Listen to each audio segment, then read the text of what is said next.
And RNC Chair Reince Priebus joins us. Nice to see you. Hey, good evening, Greta. Okay, so your role in this whole primary, you've got all these Republican candidates. Yeah, you don't have any position, right, on any of these? Well, I got to stay out of being, taking sides, but we do have to put together a good primary debate calendar, make sure it's fair and reasonable. But that's funny stuff. All right, so but you can't say whether you think we've had too many dynasties. Of course, there might be a Clinton dynasty on the other end. Well, that's true. But you know what? Now that I think maybe it's a little bit more imminent that Jeb's a candidate, obviously Mom's going to be there for her son. So I thought it was cute, and I think everyone thought it was pretty funny. All right, another potential candidate, Governor Scott Walker from our home state. He's gotten a lot of heat because some have objected to the fact that he hasn't graduated from college. Now, it's a little premature. He hasn't even announced he's going to run or not run, but is that an issue? Well, no, I don't think it's an issue at all, and I certainly think Howard Dean made himself look pretty foolish the other day in the morning. Look, Scott Walker is one of the smartest, most intelligent people that I've seen in politics, and he's really good. And, here's the thing. You make a promise, you keep a promise.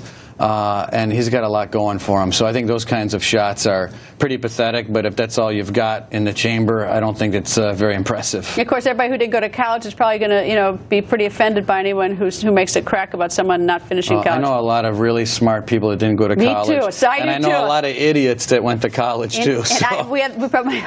Indeed, I know the same thing. All right, now the calendar for the 2016 for the Republicans. Who picks when these primaries are going to be? Well, it's a sort of a combination between the state legislatures, state parties, and the RNC. So basically, one of the things that's hard to get across because it's in the weeds, but the Republican National Committee sets the rules for how delegates are allocated throughout the country. So if you were going to run for president, and anyone out there that wanted to run for president, the one thing you have to do if you want to be the nominee for the Republican Party is that you have to have the majority of delegates on the floor of a convention saying, I want that person to be the nominee. That's way down at the end of the road. However, but the RNC sets the rules for how those delegates are allocated. And one of the rules is that no state can allocate delegates before March 1st unless you're New Hampshire, you're South Carolina, Nevada, or Iowa. Those states, those four states are... Why did they get special treatment? It is years and years and years of history.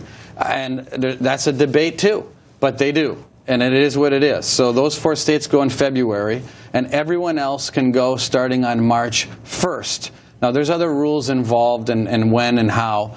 The convention being earlier, as you know, we're going to have it on July 18th. It'll be the soonest convention since 1980. Also acts as a compression on the entire calendar, and that's why when we talk about a faster primary process, it's going to be a lot faster than it was in 2012. And it's certainly not going to be dull on either side. It's going to be wild. It'll be a lot of fun. It'll be anyway, fun. Nice to see you, sir. All right, thank you, Greta.